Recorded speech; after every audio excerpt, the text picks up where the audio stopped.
13h, 14h. Europe 1, 13h. Avec Céline Géraud sur Europe 1, 13h20. Céline, c'est l'heure d'accueillir vos deux chroniqueurs du jour. Le chroniqueur politique Olivier d'Artigol et le journaliste Yvan Rioufol. Bonjour à vous deux, bienvenue à bord. Bonjour. Ravi de vous retrouver pour cette nouvelle semaine. Et dans cette Europe 1, 13h, je voulais revenir évidemment sur ce drame absolu. Elias, donc cet adolescent de 14 ans, mortellement poignardé vendredi dernier pour son téléphone portable.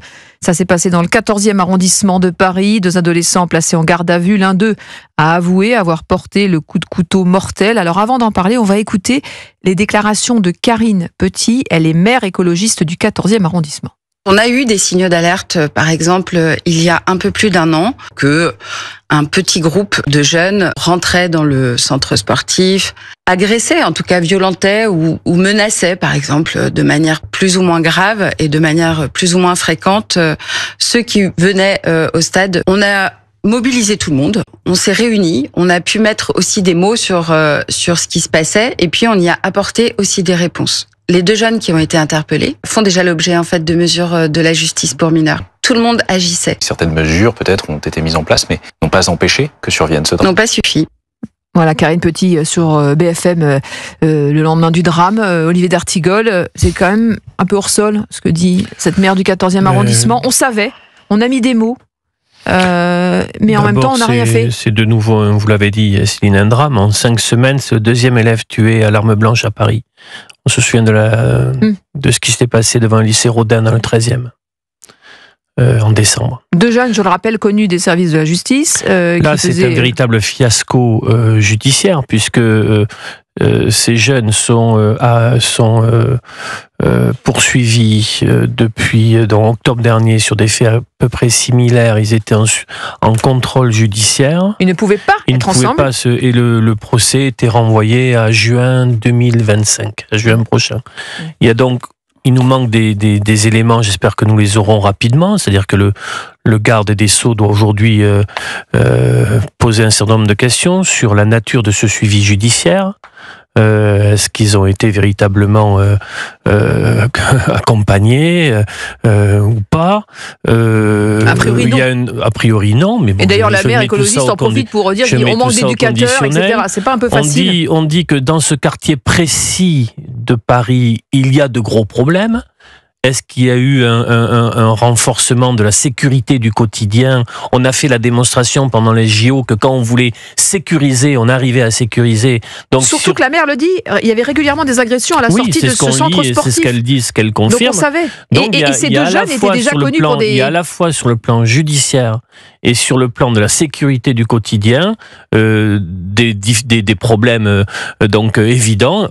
Auquel l'exécutif doit aujourd'hui répondre, à savoir messieurs Retailleau et Darmanin. On en parlera dans quelques instants justement de ces deux ministres, mais pour le moment, Yvan Rioufol, il y a une élue LR du 14e arrondissement qui dénonce justement les propos de la maire. Elle dit que c'est le résultat d'une inaction coupable de la mairie et de la mairie de Paris qui ont laissé s'installer, voire organiser la ghettoisation de tant de quartiers du 14e en se voilant la face sur la grave insécurité qui y règne. Oui, Olivier d'Artigol parle de fiasco judiciaire, je le suis là-dessus, naturellement. Ils étaient sous contrôle judiciaire, ils ne devaient pas se rencontrer, ils se sont rencontrés. Mais il y a d'abord un fiasco éducatif, il y a un fiasco politique, il y a un fiasco idéologique. C'est toute cette gauche bien pensante, cette gauche angélique qui est représentée par la maire du 14e arrondissement, qui n'arrive pas à exprimer le fait que ces jeunes-là devaient être sanctionnés. Si j'ai bien compris le contexte, ces jeunes étaient donc connus du quartier.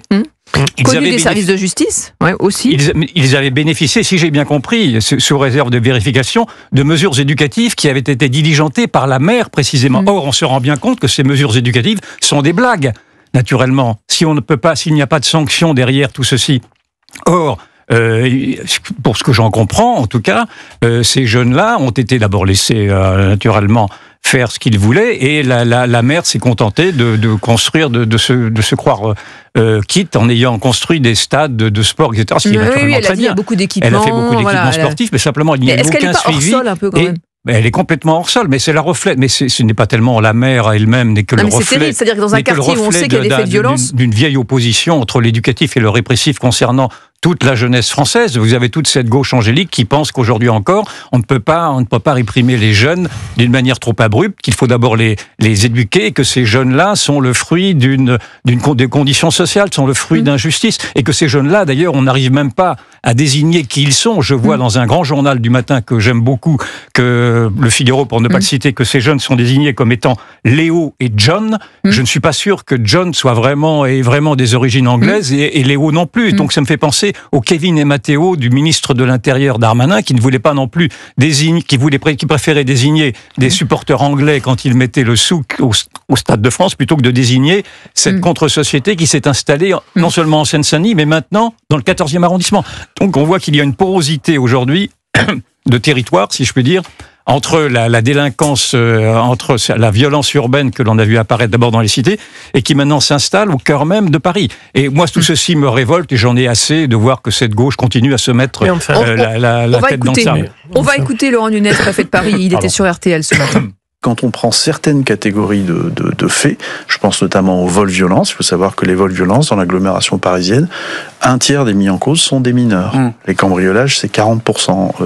On voit de plus en plus de mineurs également dans les homejacking. On voit que les mineurs s'engagent de plus en plus dans des processus violents. On le voit dans les rixes entre bandes aussi. Les rixes entre bandes, qui est un phénomène qui nous inquiète beaucoup, où 77% des personnes mises en cause sont des mineurs dans les rixes entre bandes. Et dans un cas sur deux, il y a utilisation d'armes, et notamment d'armes blanches. Voilà, la sidération, l'incompréhension de Laurent Nunez, alors que la violence des mineurs ne cesse de croître. Donc, j'entends le procès fait à la gauche, mais en l'état, la mise en place de ce code de la justice pénale des mineurs, ce n'est pas la gauche. Et il y a donc un problème. Aujourd'hui, c'est ce qu'on appelle la césure, c'est-à-dire entre une première audience où on dit la responsabilité et il y a un laps de temps l'autre audience qui doit donner, donc ce qui doit sanctionner et donner la peine et l'exécuter, ce serait le mieux. Il y a un temps effroyable qui s'écoule. Là, le procès était renvoyé à juin prochain. C'est donc là une grande difficulté qu'on repointe du doigt sur ce cas précis. On en avait déjà parlé auparavant.